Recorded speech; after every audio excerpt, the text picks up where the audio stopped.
Tout juste arrivé d'Europe, je quitte Kinshasa, la capitale de la République démocratique du Congo, immense pays, presque 4 fois grand comme la France. Je m'envole pour le territoire d'Oshwe, à 1h40 d'avion, région perdue au beau milieu des forêts congolaises. J'accompagne Grégoire, qui travaille pour Greenpeace France. Il m'explique que la forêt tropicale du bassin du Congo est l'une des dernières forêts naturelles et qu'elle est aujourd'hui menacée par l'exploitation massive du bois. Greenpeace mène campagne en Afrique et en Europe pour préserver ce trésor, qui est le deuxième poumon de la planète.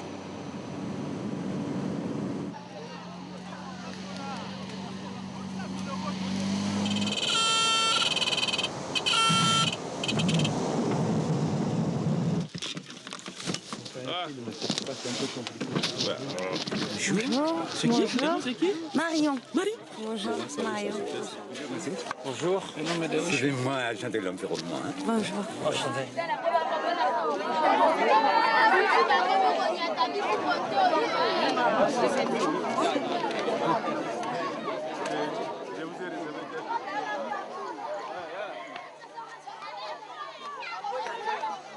J'ai l'impression d'avoir atterri dans un village, mais la ville d'Oshwe compte 40 000 habitants.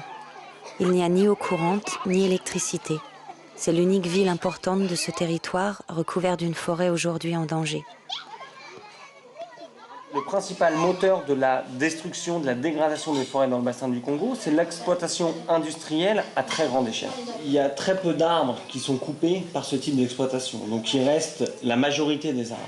Par contre, on a pris les arbres qui ont le plus de valeur économique. Mais pour aller prendre ces 2 arbres, on est obligé de faire une grande route, ensuite des routes à peu près tous les 2 km, et ensuite des toutes petites routes qui rentrent dans la forêt. Et finalement, là, d'une part, quand on construit des routes, là quelque part, on pourrait parler de déforestation, vu qu'une route, ça va faire 30-40 mètres d'emprise. Mais surtout, la route, c'est la porte d'entrée pour d'autres usages destructifs de la forêt derrière. Dont le braconnage des bonobos, des gorilles, des éléphants. Dont le braconnage des grands mammifères, et aussi tous les petits mammifères qui sont moins iconiques. Ça va être des gazelles, des cochons et toutes les autres espèces de singes. Et finalement, dans les zones exploitées, on arrive souvent à ce qu'on appelle le syndrome de la forêt vide, c'est-à-dire que la majorité de la grande faune, finalement, a disparu.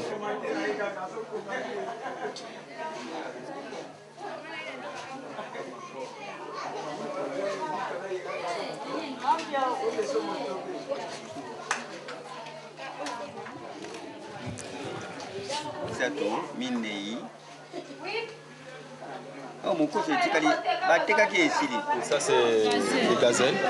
Et ça aussi c'est dans la famille des magistrats. Donc ça doit être déjà quelque chose qui est protégé. Donc, ça c'est protégé. Oui, donc voilà, mais dans les marchés, sur les marchés. Voilà. J'ai un sentiment partagé entre le fait que effectivement, comme c'est protégé, c'est assez dur de voir ces animaux-là, mais j'imagine bien que ces gens mangent et que donc ils chassent ce qu'ils trouvent.